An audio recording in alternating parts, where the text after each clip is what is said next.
ನಾರಾಯಣಂ ಸುರಗುರುಂ ಜಗದೇಕನಾಥಂ ಭಕ್ತಪ್ರಿಯಂ ಸಕಲಲೋಕನಮಸ್ಕೃತಂಚ ತ್ರೈಗುಣ್ಯವರ್ಜಿತಮಜಂ ವಿಭುಮಾದ್ಯಮೀಶಂ ವಂದೇ ಭವಗ್ನಮರಾಸುರಸಿದ್ಧವಂದ್ಯಂ ನಾರಾಯಣಂ ನಮಸ್ಕೃತ್ಯ ನರಂ ಚೈವ ನರೋತ್ತಮಂ ದೇವೀಂ ಸರಸ್ವತೀಂ ವ್ಯಾಸಂ ತತೋ ಜಯಮುದೀರಯೇ. ಶ್ರೀ ಗುರುಭ್ಯೋ ನಮಃ. ಹರಿ ಓಂ.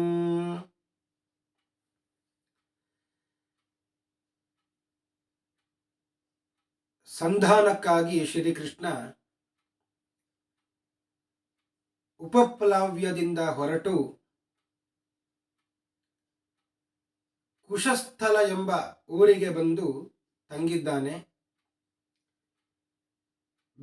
ಬೇಕಾದ ಸ್ವಾಗತವನ್ನ, ಉಪಚಾರವನ್ನ ಆ ಊರಿನ ಜನರೆಲ್ಲ ಮಾಡಿದ್ದರು ಕೃಷ್ಣನಿಗೆ. ಕೃಷ್ಣ ಕುಶಸ್ಥಲಕ್ಕೆ ಬಂದ ವಿಷಯ ಗೂಢಚಾರರ ಮೂಲಕ ಧೃತರಾಷ್ಟ್ರನಿಗೆ ತಿಳಿತು.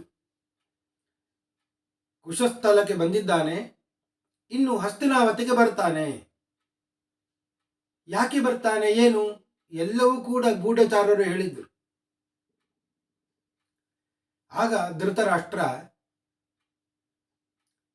ಭೀಷ್ಮರನ್ನ, ವಿದುರನನ್ನ, ದ್ರೋಣರನ್ನ, ಸಂಜಯನನ್ನ, ದುರ್ಯೋಧನನನ್ನ ಎಲ್ಲರನ್ನು ಕೂಡ ಒಂದು ಕರೆದು ಸಭೆಯನ್ನ ಮಾಡಿದ.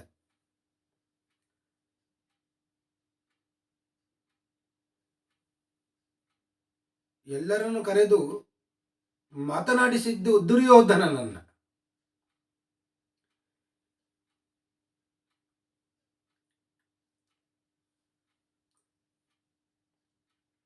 ಏನು ಹೇಳಿದ ದುರ್ಯೋಧನನನ್ನ ಕುರಿತು? ಅದ್ಭುತಂ ಮಹದಾಶ್ಚರ್ಯಂ ಶ್ರೂಯತೆ ಕುರುನಂದನ. ಅದ್ಭುತವಾದ, ಆಶ್ಚರ್ಯಕರವಾದಂತಹ ವಿಷಯ ನಾನು ಕೇಳಲ್ಪಟ್ಟೆ. ಸ್ತ್ರೀಯೋ ಬಾಲಾಶ್ಚ ವೃದ್ಧಾಶ್ಚ ಕಥಯಂತಿ ಗೃಹೇ ಗೃಹೇ. ಪ್ರತಿ ಒಂದು ಮನೆಯಲ್ಲಿಯೂ ಕೂಡ ವೃದ್ಧರು, ಬಾಲಕರು, ಸ್ತ್ರೀಯರು, ಬಾಲಯರು ಎಲ್ಲರೂ ಕೂಡ ಅದನ್ನು ಹೇಳ್ತಾ ಇದ್ದಾರೆ. ಸತ್ಕೃತ್ಯ ಆಚಕ್ಷತೆ ಚಾನ್ಯೆ. ಪರಸ್ಪರ ಒಬ್ಬರು ಸತ್ಕರಿಸಿ ಮಾತನಾಡ್ತಾ ಇದ್ದಾರೆ. ಬೇರೆ ಬೇರೆ ದೇಶದಿಂದ ಬಂದವರು ಕೂಡ ಅದನ್ನೇ ಮಾತನಾಡ್ತಾ ಇದ್ದಾರೆ. ಚತ್ವರೇಶು ಸಭಾಸುತ. ಸೇರಿದ ಸಭೆಯಲ್ಲಿ, 4 ಮಾರ್ಗ ಕೂಡುವಲ್ಲಿ, ಎಲ್ಲ ಕಡೆಯಲ್ಲಿ ಕೂಡ ಅದನ್ನೇ ಹೇಳ್ತಾ ಇದ್ದಾರೆ. ಉಪಯಾಸ್ಯತಿ ದಾಶಾರ್ಹ ಪಾಂಡವಾರ್ತೆ ಪರಾಕ್ರಮಿ. ಪರಾಕ್ರಮಶಾಲಿಯಾದಂತಹ ದಾಶಾರ್ಹನಾದ ಮಧುಸೂದನ ಆಗಮಿಸ್ತಾ ಇದ್ದಾನೆ. ಯಾಕೆ? ಪಾಂಡವಾರ್ತೆ, ಪಾಂಡವರ ಸಲುವಾಗಿ ಬರುತ್ತಾ ಇದ್ದಾನೆ. ಆದ್ದರಿಂದ ಸನೋ ಮಾನ್ಯಶ್ಚ ಪೂಜ್ಯಶ್ಚ. ಗೌರವಿಸಲಿಕ್ಕೆ ಯೋಗ್ಯನಾದವ, ಪೂಜೆಗೆ ಯೋಗ್ಯನಾದವ, ಗೌರವಕ್ಕೆ ಪಾತ್ರನಾದವ, ಪೂಜನೀಯನಾದವ.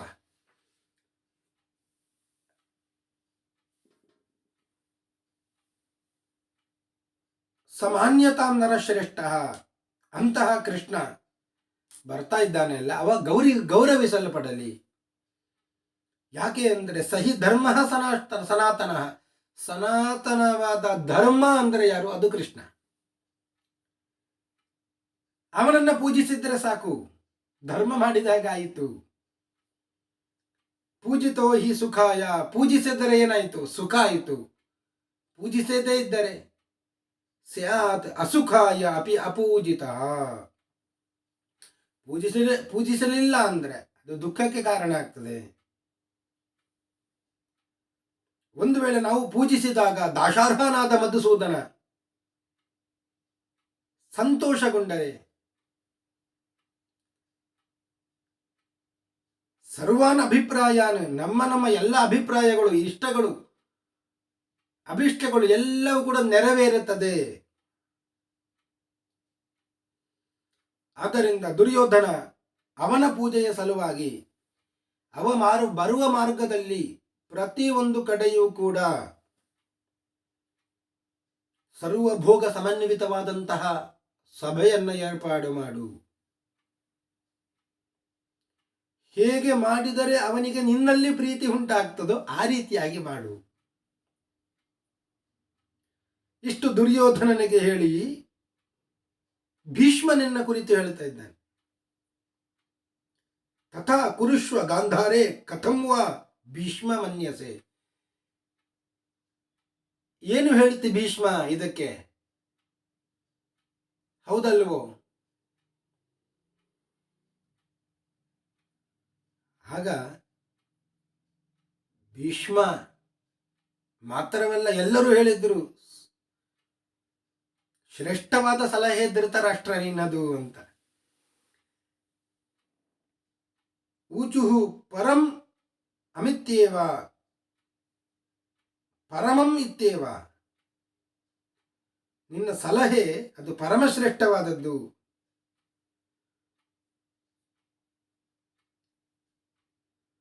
ಇಷ್ಟು ಹೇಳಿದ್ದೇ ತಡ ದುರ್ಯೋಧನ ಶುರು ಮಾಡಿಕೊಂಡ. ಸಭಾವಸ್ತೂನಿ ರಮ್ಯಾನಿ ಪ್ರದೇಷ್ಟುಂ ಉಪಚಕ್ರಮೇ. ಏನೆಲ್ಲ ಸಭೆ ನಿರ್ಮಾಣ ಆಗಬೇಕು ಅದಕ್ಕೆ ಬೇಕಾದ ವಸ್ತುಗಳನ್ನೆಲ್ಲ ಕಳುಹಿಸಲಿಕ್ಕೆ ಪ್ರಾರಂಭಿಸಿದ. ಕೃಷ್ಣ ಬರುವ ಭಾಗಗಳಲ್ಲಿ, ದಾರಿಯಲ್ಲಿ, ಮಾರ್ಗದಲ್ಲಿ ನಾನಾ ರತ್ನಗಳಿಂದ ತುಂಬಿದ ಅನೇಕ ಸಭೆಗಳನ್ನೆಲ್ಲ ಮಾಡಿದ. ಹಿಂದೆ ಶಲ್ಯ ಎಂಬ ರಾಜನನ್ನ ಕೂಡ ವಶಪಡಿಸಿಕೊಂಡು ದುರ್ಯೋಧನ ಹೀಗೆ ವಶಪಡಿಸಿಕೊಂಡಿದ್ದ.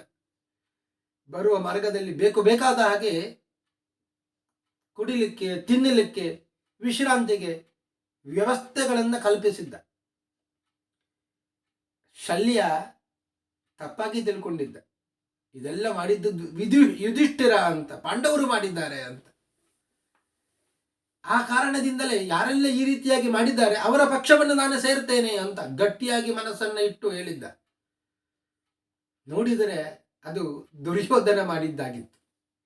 ಅನಿವಾರ್ಯವಾಗಿ ದುರ್ಯೋಧನನ ಪಕ್ಷವನ್ನು ಸೇರುವ ಹಾಗೆ ಆಯಿತು. ಆಗ ಯಾರನ್ನು ಕೂಡ ಸಂತೋಷಗೊಳಿಸಬೇಕಾದ್ರೆ ಕಷ್ಟ ಇಲ್ಲ, ಬೇಕಾದನ್ನ ಕೊಟ್ಟರೆ ಸಾಕು, ನಮ್ಮ ಕಡೆಗೆ ಬಂದು ಬಿಡುತ್ತಾರೆ. ಹೀಗೆ ಉಪಾಯದಿಂದ ದುರ್ಯೋಧನ ಕೃಷ್ಣ ನಮ್ಮವನಾಗಬೇಕು ಅಂತ ಉಪಾಯದಿಂದ ಪಾಂಡವರನ್ನ ಬಿಡಬೇಕು, ನಮ್ಮವನಾಗಬೇಕು. ಈ ಉದ್ದೇಶದಿಂದ ಸಭೆಗಳನ್ನೆಲ್ಲ ಬರುವ ಮಾರ್ಗದಲ್ಲಿ ನಿರ್ಮಾಣ ಮಾಡಿದ. ವಿಚಿತ್ರವಾದ ಆಸನಗಳು, ಪರಿಚಾರಿಕೆಯರಾದ ಸ್ತ್ರೀಯರು, ಗಂಧಾಲಂಕಾರಗಳು, ವಿವಿಧ ವಸ್ತ್ರಗಳು, ಅನ್ನಪಾನಾದಿಗಳು, ಭೋಜ್ಯಗಳು, ಸುಗಂಧಯುಕ್ತವಾದಂತಹ ಪುಷ್ಪಮಾಲೆಗಳು ಎಲ್ಲವನ್ನು ಕೂಡ ಒದಗಿಸಿದ. ವಿಶೇಷವಾಗಿ ಕುಶಸ್ಥಳದಲ್ಲಿ ಕೃಷ್ಣ ತಂಗಿದ್ದ. ಆ ಕುಶಸ್ಥಳದಲ್ಲಿಯೇ ಬೇಕಾದ ಹಾಗೆ ವ್ಯವಸ್ಥೆ ಮಾಡಿದ. ಬಹುರತ್ನ ವಿಚಿತ್ರವಾದಂತಹ ಮನೋಹರವಾದಂತಹ ಸಭೆಯನ್ನ ಸಿದ್ಧಪಡಿಸಿದ.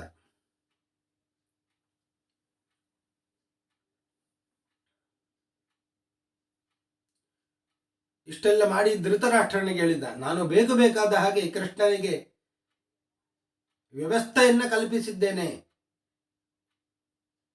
ಅಂತ ಹೇಳಿದ. ಧೃತರಾಷ್ಟ್ರ ಆಯಿತು ಅಂತ ಒಪ್ಪಿಕೊಂಡ.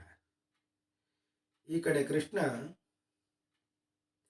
ತಾಹ ಸಭಾಹ ಕೇಶವ ಸರ್ವಾಹ ರತ್ನಾನಿ ವಿವಿಧಾನಿ ಚ ಅಸಮೀಕ್ಷೈವ ದಾಶಾರ್ಹ ಉಪಾಯಾತ್ ಕುರು ಸದ್ಮತತ್. ದಾಶಾರ್ಹನಾದಂತಹ ಕೃಷ್ಣ ಏನು ಮಾಡಿದ? ಅಸಮೀಕ್ಷ್ಯ ಏವ, ಕಣ್ಣಿನಿಂದಲೇ ನೋಡಿದೆ.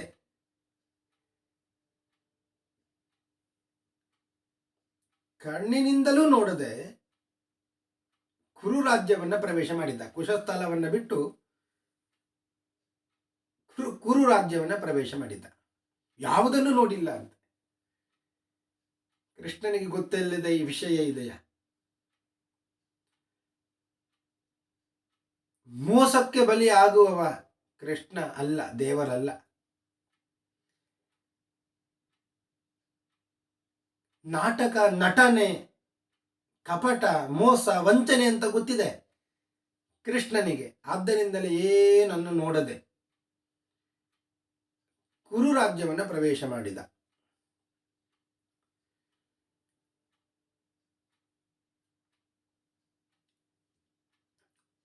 ಧೃತರಾಷ್ಟ್ರ ಈ ಕಡೆ ಹೇಳ್ತಾ ಇದ್ದಾನೆ, ದುರ್ಯೋಧನ ಕುಶಸ್ಥಲದಲ್ಲಿ ಬೇಕಾದ ವ್ಯವಸ್ಥೆಗಳನ್ನೆಲ್ಲ ಮಾಡಿದ್ದಾನೆ.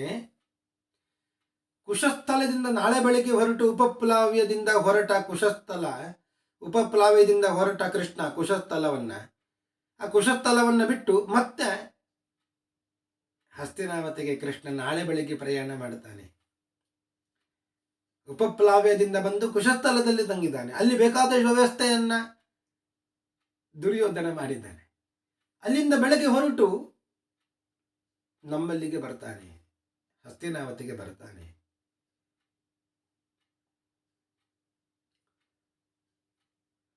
ನಾವು ಏನು ಮಾಡಬೇಕು?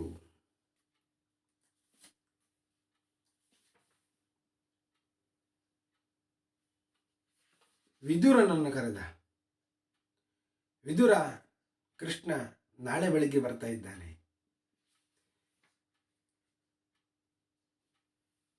ನಾನು ಅವನಿಗೆ ನಿನ್ನ ಎದುರಿನಲ್ಲಿ ಪೂಜೆ ಮಾಡುತ್ತೇನೆ. ಹೇಗೆ ಪೂಜೆ ಮಾಡುತ್ತೇನೆ? ಆ ಪ್ರಕಾರ ಏನು? ಪೂಜೆಯ ಪ್ರಕಾರ ಏನು? ಅದೆಲ್ಲವನ್ನು ಕೇಳುವವನಾಗು, ಹೇಳುತ್ತೇನೆ.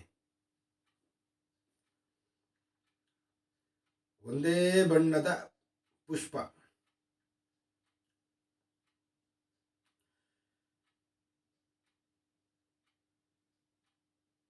ಆ ಪುಷ್ಪಗಳಿಂದ ಅಲಂಕಾರ ಮಾಡಿದ್ದಾರೆ ಅಶ್ವಗಳಿಗೆ. ಅಶ್ವಗಳು ಕೂಡ ಒಂದೇ ಬಣ್ಣವುಳ್ಳವುಗಳಾಗಿವೆ. ಅಂತಹ ಶ್ರೇಷ್ಠವಾದ 4 ಅಶ್ವ ಅಂದರೆ ಕುದುರೆಗಳು, ಅದು ಬಾಲ್ಮೀಕ ದೇಶದ ಕುದುರೆಗಳು, ಅವುಗಳನ್ನು ಕಟ್ಟಲ್ಪಟ್ಟಂತಹ ಒಂದು ರಥವನ್ನ ಅವನಿಗೆ ಕೊಡುತ್ತೇನೆ. ಇದು ಧೃತರಾಷ್ಟ್ರ ವಿದುರನ ಮುಂದೆ ಹೇಳ್ತಾನೆ. ಕೃಷ್ಣನ ಪೂಜೆ ಇಲ್ಲಿಗೆ ಬಂದಾಗ ಹೇಗೆ ನಾನು ಮಾಡುತ್ತೇನೆ ಅಂತ. ಆನೆಗಳನ್ನು ಕೊಡುತ್ತೇನೆ. ಎಷ್ಟು ಆನೆಗಳು? ಅಷ್ಟಾನುಚರಮೇಕೈಕಂ ಅಷ್ಟೌ ದಾಸ್ಯಾಮಿ ಕೇಶವೇ. 8 ಆನೆಗಳನ್ನು ಕೊಡುತ್ತೇನೆ. ಒಂದೊಂದು ಆನೆಯು ಕೂಡ 8 ಸೇವಕರಿಂದ ಕೂಡಿದೆ. ಅಂತಹ 8 ಆನೆಗಳನ್ನು ಕೊಡುತ್ತೇನೆ. ದಾಸಿಯರನ್ನ ಕೊಡುತ್ತೇನೆ. ಎಂತಹ ದಾಸಿಯರು? ಒಂದು ಮಕ್ಕಳನ್ನು ಕೂಡ ಹಡೆದಿರಬಾರದು. ಅವರು ಅಷ್ಟು ಸುಂದರಿಯರಾಗಿರಬೇಕು, ಯುವತಿಯರು ಆಗಿರಬೇಕು, ಸುವರ್ಣ ಕಾಂತಿ ಉಳ್ಳವರಾಗಿರಬೇಕು. ಅಂತಹ 100 ದಾಸಿಯರನ್ನ ಶತಮಸ್ಮೈ ಪ್ರದಾಸ್ಯಾಮಿ, 100 ದಾಸಿಯರನ್ನ ಕೊಡ್ತೇನೆ. ಮಾತ್ರವಲ್ಲ 100 ದಾಸರನ್ನು ಕೂಡ ಕೊಡ್ತೇನೆ. ಪರ್ವತ ಪ್ರದೇಶದ ರಾಜರೆಲ್ಲ ಉಣ್ಣೆಯ ವಸ್ತ್ರಗಳನ್ನ ದಾನವಾಗಿ ಕೊಟ್ಟಿದ್ದರು. ಆ ದಾನವಾಗಿ ಉಪಾನಯವಾಗಿ ಕೊಟ್ಟಿರುವಂತಹ ಆ ಎಲ್ಲ ಉಣ್ಣೆಯ ವಸ್ತ್ರಗಳನ್ನು ನಾನು ಅವನಿಗೆ ಕೊಡ್ತೇನೆ. ಅರ್ಥಾತ್ ದಾನವಾಗಿ ಅಂದರೆ ಉಡುಗೊರೆಯಾಗಿ, ಉಪಾಯನವಾಗಿ ಕೊಟ್ಟಿರುವಂತಹ ಉಣ್ಣೆಯ ವಸ್ತ್ರಗಳನ್ನು ಕೊಡುತ್ತೇನೆ. ಅಜಿನಾನಾಂ ಸಹಸ್ರಾಣಿ ಚೀನ ದೇಶೋದ್ಭವಾನಿ ಚ. ಚೀನ ದೇಶದ ಅಜಿನ ಬಹಳ ಶ್ರೇಷ್ಠವಾದದ್ದು. ಚೀನ ದೇಶದ್ದು. ಚೀನ ದೇಶ ಉದ್ಭವಾನಿ ಚ. ಚೀನ ದೇಶದಲ್ಲಿ ಹುಟ್ಟಿದಂತಹ ಅಂದರೆ ಅಲ್ಲಿಂದ ಬಂದಂತಹ ಅಜಿನಗಳನ್ನ. ಎಷ್ಟು ಅಜಿನಗಳು? ಕೃಷ್ಣಾಜಿನ 1000 ಅಜಿನಗಳನ್ನು ಕೊಡುತ್ತೇನೆ. ಹಗಲು ಮತ್ತು ರಾತ್ರಿಯು ಹೊಳೆಯುವಂತಹ ಮಣಿಯನ್ನು ಕೊಡುತ್ತೇನೆ. ಒಂದು ದಿನದಲ್ಲಿ 14 ಯೋಜನ ದೂರಕ್ಕೆ ಕ್ರಮಿಸುವಂತಹ ಪ್ರಯಾಣ ಮಾಡುವಂತಹ ಹೇಸರಗತ್ತೆಯನ್ನು ಕೊಡ್ತೇನೆ. ಹೆಸರಗತ್ತೆಯಿಂದ ಕೂಡಿದ ಯಾನ ಅದನ್ನು ಕೂಡ ಕೊಡ್ತೇನೆ.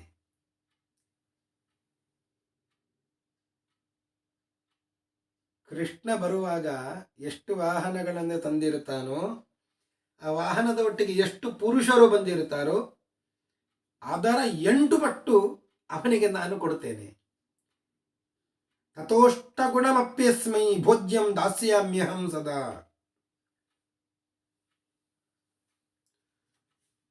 ನನ್ನ ಮಕ್ಕಳೆಲ್ಲರೂ ಕೂಡ ದುರ್ಯೋಧನನ್ನ ಬಿಟ್ಟು, ಅವ ರಾಜ, ಅವನನ್ನು ಬಿಟ್ಟು ಎಲ್ಲ ಮಕ್ಕಳು ಕೂಡ ಅವನನ್ನು ಸ್ವಾಗತಿಸ್ತಾರೆ. ಸಹಸ್ರ ವೇಶ್ಯೆಯರೆಲ್ಲ ಬರಿಗಾಲಲ್ಲಿ ಬಂದು ಅವನನ್ನು ಸ್ವಾಗತಿಸ್ತಾರೆ.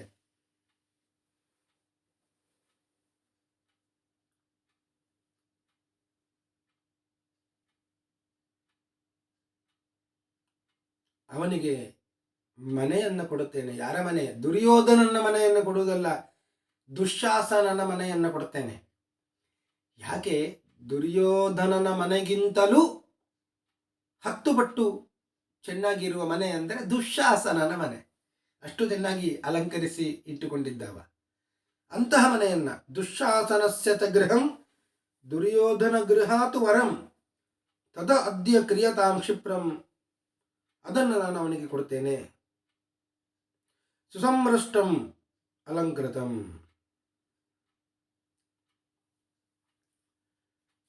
ಹೀಗೆ ಇಷ್ಟೆಲ್ಲ ಅವನಿಗೆ ನಾನು ಕೊಡುತ್ತೇನೆ. ಈ ಪ್ರಕಾರವಾಗಿ ಅವನ ಪೂಜೆಯನ್ನು ಮಾಡುತ್ತೇನೆ ಅಂತ ವಿದುರನಿಗೆ ಹೇಳಿದ.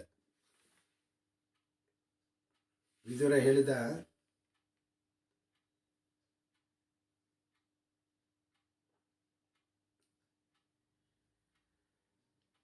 ನೀನು ಏನು ಮಾತನಾಡ್ತಾ ಇದ್ದಿ, ಇದು ಸ್ಥಿರವಾಗಿ ಬುದ್ಧಿ ನಿನ್ನಲ್ಲಿ ಇರಲಿ.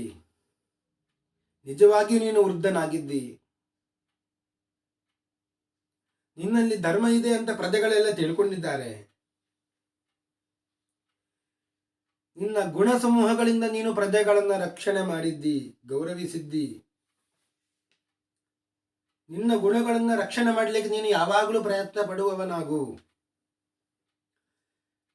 ಮಾನಸಿಕವಾಗಿ, ವಾಚಿಕವಾಗಿ, ಕಾಯಿಕವಾಗಿ ನೇರವಾಗಿ ಇರು. ಆರ್ಜವವನ್ನು ಮಾಡಬೇಡ. ಬಾಲಬುದ್ಧಿಯಿಂದ ನಾಶವನ್ನು ಹೊಂದಬೇಡ.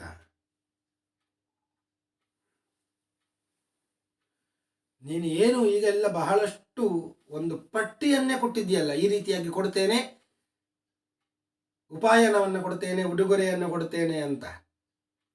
ಇದೆಲ್ಲ ಸರಿ. ಆದರೆ ನೀನೇನು ಕೊಡ್ಲಿಕ್ಕೆ ಬಯಸಿದ್ಯೋ ಅದಕ್ಕಿಂತಲೂ ದೊಡ್ಡ ಪೃಥಿವಿಯನ್ನೇ, ಸಮಗ್ರ ಪೃಥಿವಿಯನ್ನೇ ಸ್ವೀಕಾರ ಮಾಡಲಿಕ್ಕೆ ಅರ್ಹನಾದವ ಯಾರು? ಅದು ಕೃಷ್ಣ. ಸಮಗ್ರ ಭೂಮಂಡಲವನ್ನ ಸ್ವೀಕಾರ ಮಾಡಲಿಕ್ಕೆ ಅರ್ಹನಾದವ ಕೃಷ್ಣ. ನೀನು ಕೊಡುವುದು ಎಷ್ಟು? 100ರಲ್ಲಿ 1 ಕೂಡ ಇಲ್ಲ. ಅಂತಹ ಅರ್ಹತೆಯುಳ್ಳವನ ಕೃಷ್ಣನಿಗೆ ನೀನು ಕೊಡುವುದು ಎಷ್ಟು? ಇನ್ನೂ ಹೇಳುತ್ತೇನೆ, ಪ್ರತಿಜ್ಞೆ ಮಾಡಿ ಹೇಳುತ್ತೇನೆ, ಸತ್ಯೇನ ಆತ್ಮಾನಂ ಆಲಭೆ, ನನ್ನ ಮೇಲೆ ಆಣೆ ಮಾಡಿ ಹೇಳುತ್ತೇನೆ. ನೀನು ಕೃಷ್ಣನಿಗೆ ಇಷ್ಟೆಲ್ಲ ಕೊಡಬೇಕು ಅಂತ ಇದೆಯಲ್ಲ, ಇದು ಕೃಷ್ಣನ ಪ್ರೀತಿಯನ್ನ ಉದ್ದೇಶಿಸಿ ಅಥವಾ ಧರ್ಮವನ್ನು ಉದ್ದೇಶಿಸಿ ಅಲ್ಲ. ನನಗೆ ಗೊತ್ತು,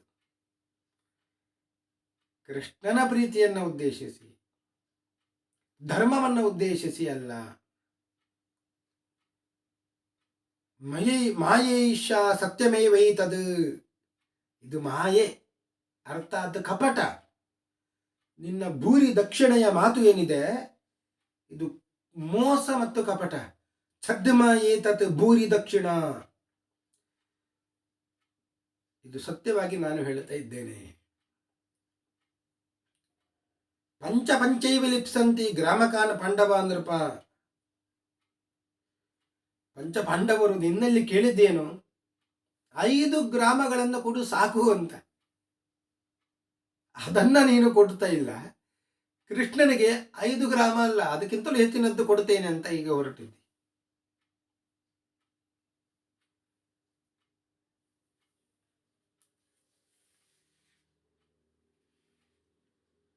ಸತ್ಯವಾಗಿ ಹೇಳ್ತೇನೆ, ನಚವಿತ್ತೇನ ಶಕ್ಯ,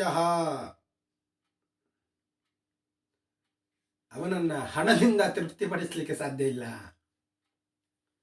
ಅಥವಾ ಬೇರೆ ಪ್ರಯತ್ನದಿಂದಲೂ ಕೂಡ, ಅಥವಾ ನಿಂದೆಯಿಂದಲೂ ಕೂಡ ಅವನನ್ನ ಒಲಿಸಿಕೊಳ್ಳಿಕ್ಕೆ ಸಾಧ್ಯ ಇಲ್ಲ, ಅಥವಾ ಪಾಂಡವರಿಂದ ಅವನನ್ನ ಬೇರೆ ಮಾಡಲಿಕ್ಕೂ ಕೂಡ ಸಾಧ್ಯ ಇಲ್ಲ. ಅನ್ಯೋ ಧನಂಜಯಾತ್ ಕರ್ತುಂ ಏತತ್ ತತ್ವಂ ಬ್ರವೀಮಿತೆ. ಕೃಷ್ಣ ಇದರಲ್ಲಿ ಯಾವುದನ್ನು ಕೂಡ ಬಯಸುವುದಿಲ್ಲ. ಕೃಷ್ಣ ಬರ್ತಾ ಇದ್ದಾನ, ಸರಿ, ಪೂರ್ಣ ಕುಂಭ ಸ್ವಾಗತ ಮಾಡು, ಪಾದ ಪ್ರಕ್ಷಾಲನೆಯನ್ನು ಮಾಡು, ಕುಶಲ ಪ್ರಶ್ನೆಯನ್ನು ಕೇಳು, ಇಷ್ಟು ಸಾಕು. ಅನ್ಯತ್ ಪೂರ್ಣಾದಪಾಂ ಕುಂಭಾತ್, ಅನ್ಯತ್ ಪಾದಾವನೇ ಜನಾತ್, ಅನ್ಯತ್ ಕುಶಲ ಸಂಪ್ರಶ್ನಾತ್ ನಚೇಚ್ಛತಿ ಜನಾರ್ದನ. ಇದಕ್ಕಿಂತ ಬಿಟ್ಟು, ಇದನ್ನ ಬಿಟ್ಟು ಕೃಷ್ಣ ಬೇರೆ ಏನನ್ನು ಕೂಡ ಬಯಸುವುದಿಲ್ಲ. ಕೌರವರಿಗೆ ಕ್ಷೇಮವನ್ನು ಬಯಸಿ ಕೃಷ್ಣ ಇಲ್ಲಿಗೆ ಬರ್ತಾ ಇದ್ದಾನೆ, ಹೌದಾ? ಅದನ್ನು ಮಾಡುವವನಾಗು, ಅದನ್ನ ಉಪಾಯನವನ್ನಾಗಿ ಕೊಡು, ಕ್ಷೇಮವನ್ನ, ಶಾಂತಿಯನ್ನು ಉಪಾಯನವನ್ನಾಗಿ ಕೊಡು. ಶಮಮಿಚ್ಛತಿ ದಾಶಾರ್ಹ, ನಿನಗೂ ದುರ್ಯೋಧನನಿಗೂ ಪಾಂಡವರಿಗೂ ಎಲ್ಲರಿಗೂ ಕೂಡ ಅವ ಶಾಂತಿಯನ್ನು ಬಯಸ್ತಾ ಇದ್ದಾನೆ, ಅದರ ಸಲುವಾಗಿ ಬರ್ತಾ ಇದ್ದಾನೆ. ಅವನ ಮಾತನ್ನು ನಡೆಸು. ಪಿತಾಸಿ ರಾಜನ್ ಪುತ್ರಾಸ್ತೆ ವೃದ್ಧಸ್ತ್ವಂ ಶಿಶವಪ್ಪರೇ ವರ್ತಸ್ವ ಪಿತೃವಸ್ ತೇಷು ವರ್ತಂತೆ ತೇಹಿ ಪುತ್ರವತ್. ನೀನು ತಂದೆಯಾಗಿದ್ದಿ, ಪಾಂಡವರ ನಿನ್ನ ಮಕ್ಕಳು, ನೀನು ವೃದ್ಧನಾಗಿದ್ದಿ, ನಿನ್ನ ಶಿಶುಗಳು ಪಾಂಡವರು, ಅವರಲ್ಲಿ ನೀನು ತಂದೆಯಂತೆ ನಡ್ಕೋ, ಆಗ ನಿನ್ನಲ್ಲಿ ಅವರು ಮಕ್ಕಳಂತೆ ನಡ್ಕೊಳ್ಳುತ್ತಾರೆ. ಇಷ್ಟು ಮಾಡು ಸಾಕು. ಏನು ಬೇಕು ಕೃಷ್ಣನಿಗೆ? ಕುಶಲ ಪ್ರಶ್ನೆ, ಪಾದ ಪ್ರಕ್ಷಾಲನೆ, ಪೂರ್ಣ ಕುಂಭ ಸ್ವಾಗತ, ಇಷ್ಟೇ ಸಾಕು. ಇದಕ್ಕಿಂತ ಹೆಚ್ಚಿನದ್ದು ಕೃಷ್ಣ ಏನು ಬಯಸುವುದಿಲ್ಲ. ಅವ ಬರ್ತಾ ಇರುವುದು ಕೌರವರಿಗೆ, ಪಾಂಡವರಿಗೆ, ನಿನಗೆ ಶಾಂತಿಯನ್ನು ಬಯಸಿ ಬರ್ತಾ ಇದ್ದಾನೆ, ಅದನ್ನು ಅವನಿಗೆ ಕೊಡು, ಸಾಕು. ಇಷ್ಟು ಹೇಳಿದ ವಿದುರ. ಆಗ ಸಭೆಯಲ್ಲಿ ಇದ್ದ ದುರ್ಯೋಧನ ಏನು ಹೇಳಿದ ಮುಂದೆ ನೋಡೋಣ ಅಂತ ಹೇಳ್ತಾ ಇವತ್ತಿನ ಉಪನ್ಯಾಸವನ್ನು ಮುಗಿಸ್ತಾ ಇದ್ದೇನೆ. ಶ್ರೀ ಕೃಷ್ಣಾರ್ಪಣಮಸ್ತು.